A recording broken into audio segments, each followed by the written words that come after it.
வணக்கம். காது குத்த கடன் தரலாமா அப்படிங்கிறது குறித்து தான் இன்றைக்கி நம்ம பேச போகிறோம். பொதுவாகவே மனிதர்களுடைய உறுப்புகளில் உன்னதமான ஒரு உறுப்பு அப்படின்னா அது காது. காதுகளுக்கு அவ்வளவு சிறப்பு இருக்குது. ஒரு முக்கியமான செய்தி என்னென்னா, 2 பேருடைய காது ஒரே மாதிரி இருப்பதில்லை. ஒரே வீட்டில் இருக்கக்கூடிய மகன்களுடைய காதுகள் கூட ஒரே மாதிரி இருப்பதில்லை, வெவ்வேறாக இருக்கிறது. தொடக்கத்தில் என்ன நினச்சாங்கன்னா, மனிதர்களை வேறுபடுத்த காது ரேகையை பயன்படுத்தலாமா அப்படின்னு நினச்சாங்க. அதுக்கப்புறம் தான் கைரேகையை நம்ம பயன்படுத்த ஆரம்பித்தோம். காதுகள் கவனிப்பதில் முக்கிய பங்கு வகிக்கிற காரணத்தினாலும் நிறைய அறிவை நாம் தொடக்கத்தில் காதுகளின் வழியாக பெறுவதாலும் தான் இந்த காதுகளுக்கு நம்ம அலங்காரம் செய்கிறோம். சரித்திரத்தில் எடுத்து பார்த்தீங்கன்னா, அதிகமாக துன்புறுத்தப்பட்ட ஒரு உறுப்புனா காது தான்.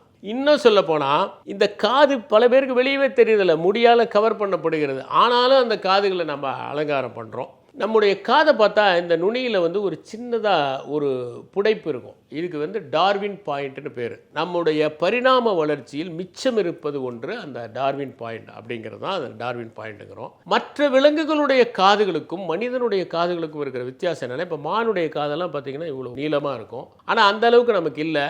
அது என்ன பண்ணோம்னா, சத்தம் வர திசையை நோக்கி தன்னுடைய காதுகளை அசைக்க முடியும். மனிதனால் காதுகளை அசைக்க முடியாது. அதே மாதிரி ஒரு மானம் இன்னொரு மானம் சண்டை போடுகிற போது பார்த்திங்கன்னா, அந்த காதை அது இப்படி ஃப்ளாட் பண்ணிக்கிட்டு தான் சண்டை போடும். காதுகளுக்கு எதுவும் ஆயிடக்கூடாதுங்கிறது ரொம்ப குறிப்பாக இருக்கும். சில விலங்குகளுக்கு நம்மை விட கேட்பு சக்தி அதிகமாக இருக்கிறது. ஒரு உதாரணத்துக்கு எடுத்துட்டிங்கன்னா, வௌவால்கள், டால்ஃபின்கள் இதெல்லாம் 20,000 ஹெர்ட்ஸ்க்கு மேலே அதுங்களுடைய கேட்பு திறன் அதிகம். அதனால தான் இப்போ வௌவால்லாம் பறக்கும்போது என்ன பண்ணோன்னா, அந்த அல்ட்ராசானிக் அப்படிங்கிற அந்த சவுண்டை எழுப்புது. அது நமக்கு கேட்காது, ஆனால் அதுக்கு கேட்கும். அது சுவற்றில் மோதி வெளிவரத அந்த எக்கோவை பார்த்துட்டு அது சுவரில் மோதாமல் இரவில் பறக்குது. அதுதான் அந்த அல்ட்ராசானிக். இந்த அல்ட்ரா சவுண்டுங்கிற அந்த டெக்னாலஜி யூஸ் பண்ணி தான் நம்ம ஸ்கேன் பண்ணி வயிற்றில் என்ன இருக்குது, கிட்னியில் என்ன இருக்குது எல்லாத்தையும் நம்ம பார்க்குற அந்த டெக்னாலஜியை இந்த அல்ட்ரா சவுண்ட்லேருந்து உருவாக்கணும். 20 ஹெர்ட்ஸுக்கு குறைவாக இருக்கக்கூடிய அதிர்வுகளை கேட்கக்கூடிய சக்தி இன்ஃப்ராசானிக் அது யானைகளுக்கு இருக்குது. யானைகள் இந்த மாதிரி இன்ஃப்ரா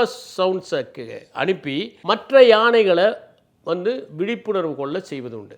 பாதங்கள் கூட, தும்பிக்கைகள் கூட அந்த இன்ஃப்ரா சவுண்டை கேட்பதற்கான ஆற்றல் இருக்குது. ஆனால் மனிதனுக்கு அந்த மாதிரி கிடையாது. நம்முடைய கேட்பு திறன் எடுத்துட்டிங்கன்னா அது குறைஞ்சிக்கிட்டே வருது. ஒரு குழந்தை எடுத்துக்கிட்டிங்கன்னா 30,000 வரைக்கும் அதுக்கு கேட்க முடியும் ஹெர்ட்ஸ். அதுக்கப்புறம் பார்த்திங்கன்னா ஒரு 13 வயதில் 20,000, அது கொஞ்சம் வயசாகும் போது 12,000 தான். அதனால தான் கொஞ்சம் சத்தமாக பேசணும் அவங்ககிட்ட போய். அதுலேயே சில பேர் இந்த காதில் கருவிகள் மாட்டிக்கிட்டு எப்போ பார்த்தாலும் கேட்டுக்கிட்டு இருந்தால் அவங்க காதுகள் பழுதடைவதற்கான வாய்ப்புகள் இருக்குது அப்படின்னு ஜூலியன் ட்ரெஷர் அப்படிங்கிறவர் சொல்கிறாரு. அதனால் நீங்கள் எப்போ பார்த்தாலும் காதில் மாட்டிக்கிட்டு கேட்காதீங்க, அது உங்கள் காதுகளுக்கு கேடு விளைவிக்கும்னு. இப்போ மனிதனால் காதை அசைக்க முடியாது, ஆனாலும் காதுகள் வழியாக நம்முடைய டெம்பரேச்சர் ரெகுலேட் ஆகுது. யானைகள் பார்த்திங்கன்னா இந்த எப்போ பார்த்தாலும் இந்த விசிறி அதனுடைய உடலினுடைய வெப்பத்தை குறைத்து கொள்கிறது. காலாட்டி சாப்பிட முடியாட்டியும் களிர்கள் காதாட்டி சாப்பிடுது. அது அதனுடைய ஸ்பெஷாலிட்டி. காதுகள் அப்படின்னு நீங்கள் எடுத்துக்கிட்டிங்கன்னா, நம்முடைய காதுகளில் உள்ளுக்குள்ளே செருமியன் கிளான்ஸ் அப்படிங்கிறது இருக்குது. அந்த செருமியன் கிளான்ஸு 4000 கிளான்ஸ் இருக்குது. அது ஒரு மெழுகு மாதிரி ஒன்று உற்பத்தி செய்யுது. அந்த மெழுகு தான் பூச்சிகள் நம்ம காதுக்குள்ளே வராமல் தடுக்குது. இல்லைன்னா காதுக்குள்ளே பூச்சிகள் போயிடும். நம்ம தூங்கிட்டு இருக்கும்போது பூச்சிலாம் உள்ளே போயிடலாம் இல்லையா, அது போகாமல் இருக்கிறதுக்கு அந்த மெழுகு. அதனால தான் என்னென்னா, இந்த மெழுகை எப்போ பார்த்தாலும் வெளியே எடுத்துக்கிட்டே இருக்கக்கூடாது. அது ஒரு ப்ரொடெக்டிவ் மெக்கானிசம். காதை குறைஞ்சிக்கிட்டே இருக்கக்கூடாது. அதே மாதிரி நம்முடைய காதுகள் வெறுமன பேசுவதை கேட்பதற்கு மட்டும் உதவியாக இருப்பதில்லை. அதை தாண்டி நாம் நேராக நிற்பதற்கும் அதுக்குள்ளே இருக்கிற செமி சர்க்குலர் கெனால்ஸ், அரை வட்ட குழாய்கள் இருக்குது.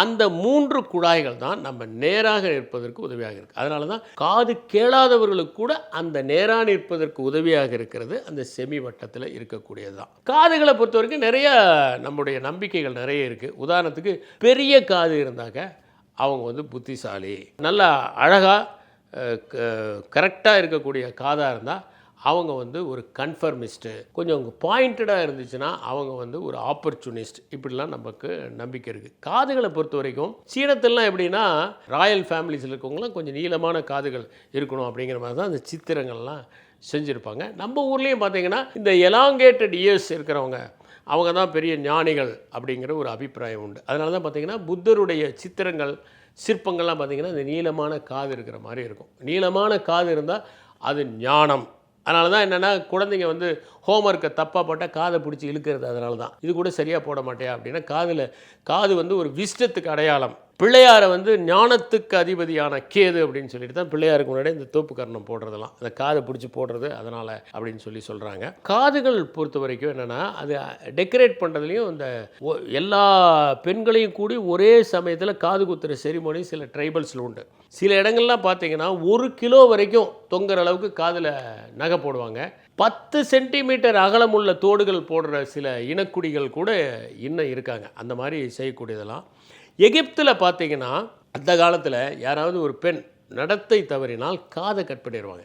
இந்தியாவில் வந்து மூக்கை கட் பண்ணிடுவாங்க. அப்படி கட் பண்ணதுனால தான் என்னென்னாக்க மட்பாண்டம் செய்கிறவங்க வந்து மூக்கை செயற்கையாக செஞ்சு அவங்க வெளியே போகும்போது அதை மாட்டிட்டு போகலாம். அப்படி தான் இந்த ரீகன்ஸ்ட்ரக்ஷன் சர்ஜரின்னு சொல்லப்படக்கூடிய அந்த பிளாஸ்டிக் சர்ஜரி இந்தியாவில் உதயமானது அப்படின்னு சொல்கிறாங்க. இந்தியாவை பொறுத்த வரைக்கும் கர்ண வேதம் அப்படின்னு ஒன்று இருக்குது. அதான் காது குத்துறது எப்படி.